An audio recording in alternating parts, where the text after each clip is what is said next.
Hello भाई, कैसे हो आप लोग? अच्छे होंगे। और आज मैं आप लोग को बताया था ना कल वीडियो में कि मैं आप लोग को हर महीने का अपना कहानी बताऊंगा कि सऊदी अरब में मैं कैसा क्या हुआ था क्या नहीं हुआ था। मैं आप लोग को सब बोला था ना वीडियो में।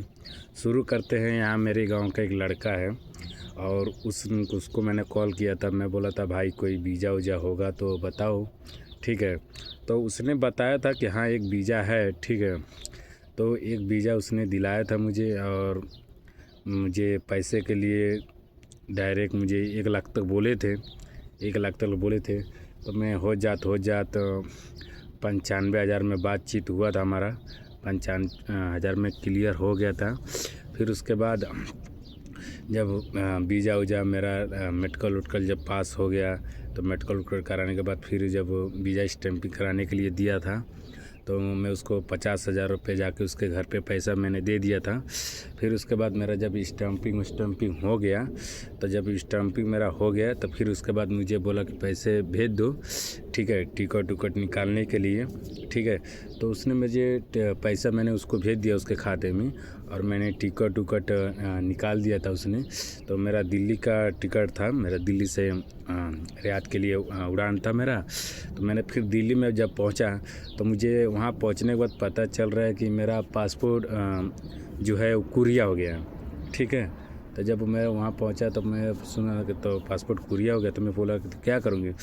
तो ऑफिस वाले से बोला तो ऑफिस वाले से जो मुझे जो वीज़ा लगाया था मैंने उससे बात किया था कि भाई वीज़ा पासपोर्ट है मेरा जो कुरिया हो गया कुशीनगर के लिए, ठीक है।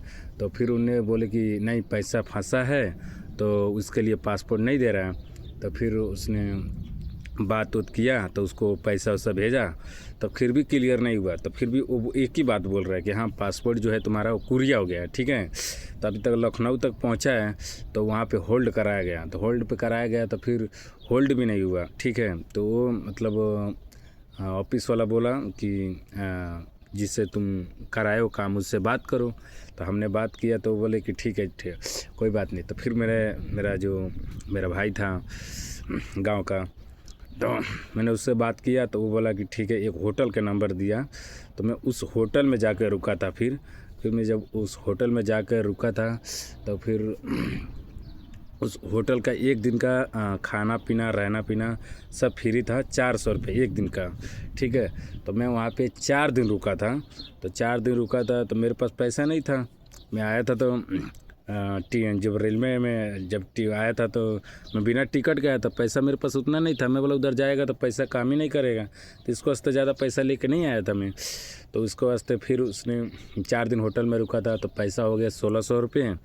तो फिर उसने बोला कि भाई 1600 रुपये दो, ठीक है। तो उसके बाद जब मैं घर पे बात किया उसके बाद मैं बोला मम्मी को कि 1600 रुपये मांग रहे हैं। मैं बोला इतना है। तो उन्हें मम्मी ने मेरी पायल अपने बेच के और मुझे पैसा भेजा। फिर मैंने उस होटल वाले के दे के फिर वहाँ से एक आदमी से और पैसा मंगा के फिर वहाँ से दूसरा मेरा टिकट निकाला गया था। वो टिकट जो था वो कैंसिल हो गया था। तो फिर उसके बाद दूसरा टिकट निकाला गया था तो बम्बई के निकाला गया था। तो बम्बई गया, फिर मैं टिकट लगा के ट्रेन से गया था। फिर बम्बई पहुँचा तो बम्बई में भी 2 दिन रहा। बम्बई में 2 दिन रहा तो फिर जाके बम्बई से 2 दिन से के बाद मेरा 16 तारीख का फ़्लाइट हुआ था। मेरा 16 तारीख को फ़्लाइट हुआ था, ठीक है। फिर वहाँ पे फ़्लाइट जब हो गया तब मैं अब सऊदी में आ गया। तो अब सऊदी में आ गया तो अब सऊदी का जो है अब सऊदी के बारे में आप लोग को बताऊँगा दूसरे पार्ट में, ठीक है। आप लोग को बताऊँगा कि हाँ दूसरे पार्ट में क्या हुआ था क्या नहीं, ठीक है। अब यहाँ पे ख़त्म करते हैं। Okay, bye.